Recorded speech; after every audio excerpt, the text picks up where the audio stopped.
Assalamualaikum warahmatullahi wabarakatuh. Perkenalkan, nama saya Gayuh Tiara Utami, Prodi Ekonomi Syariah 5A.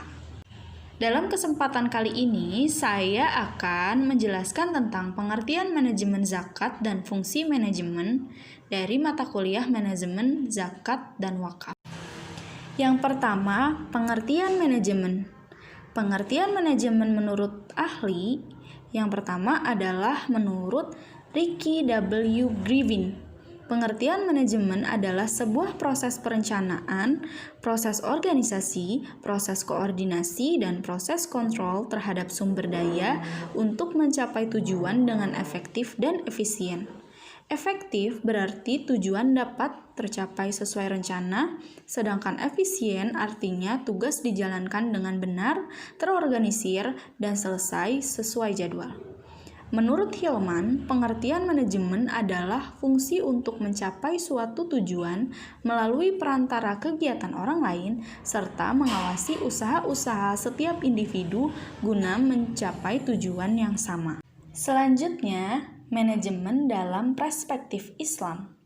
Pada dasarnya, ajaran Islam yang tertuang dalam Al-Quran dan As-Sunnah juga ijma ulama banyak mengajarkan tentang kehidupan yang serba terarah dan teratur. Dalam pelaksanaan sholat yang menjadi ikon paling sakral dalam Islam merupakan contoh konkret adanya manajemen yang mengarah kepada keteraturan. Puasa, haji, dan amaliyah lainnya merupakan pelaksanaan manajemen. Lalu, sudahkah teman-teman tahu apa itu zakat?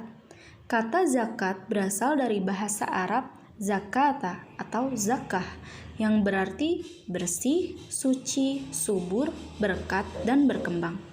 Menurut istilah, zakat adalah sejumlah harta yang wajib dikeluarkan oleh umat muslim dan diberikan kepada golongan yang berhak menerimanya sesuai dengan syarat yang telah ditetapkan.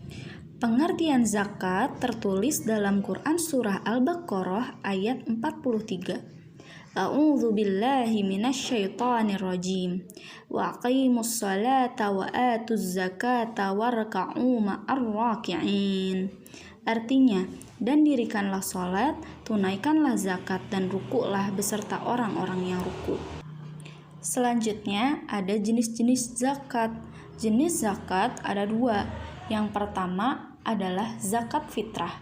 Zakat fitrah adalah zakat yang wajib dikeluarkan muslim menjelang Idul Fitri pada bulan suci Ramadan. Besar zakat ini setara dengan 2,5 kg atau 3,5 liter beras atau makanan pokok per jiwa. Namun, beras atau makanan pokok tersebut dapat diganti dengan uang senilai 2,5 kg atau 3,5 liter beras dan diberikan kepada lembaga-lembaga penyalur zakat. Selain untuk dirinya sendiri, seseorang juga wajib membayarkan zakat fitrah untuk semua orang yang berada dalam tanggungannya, termasuk anak-anak maupun orang tua.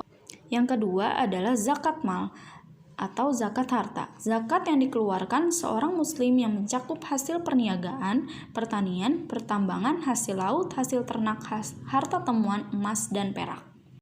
Lalu, apa itu manajemen zakat?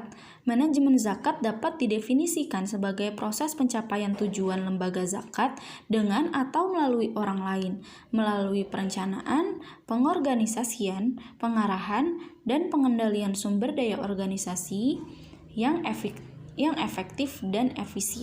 Lalu, saya akan bercerita sedikit tentang sejarah pengelolaan zakat. Zakat diwajibkan pada tahun kedua Hijriyah, setelah kewajiban puasa Ramadan dan zakat al-fitr atau al-fitrah. Hal tersebut berdasarkan hadis Nabi Muhammad SAW yang diriwayatkan oleh Qais bin Sa'idah radhiyallahu anhu. Rasulullah SAW memerintahkan kami untuk membayar zakat fitrah sebelum turun kewajiban zakat. Beliau tidak memerintahkan kami dan juga tidak melarang, akan tetapi kami membayar zakat. Selain itu, Allah Subhanahu wa Ta'ala juga berfirman dalam surah Az-Zariyat ayat 19 yang artinya, dan pada harta benda mereka ada hak untuk orang miskin yang meminta dan orang miskin yang tidak mendapat bagian.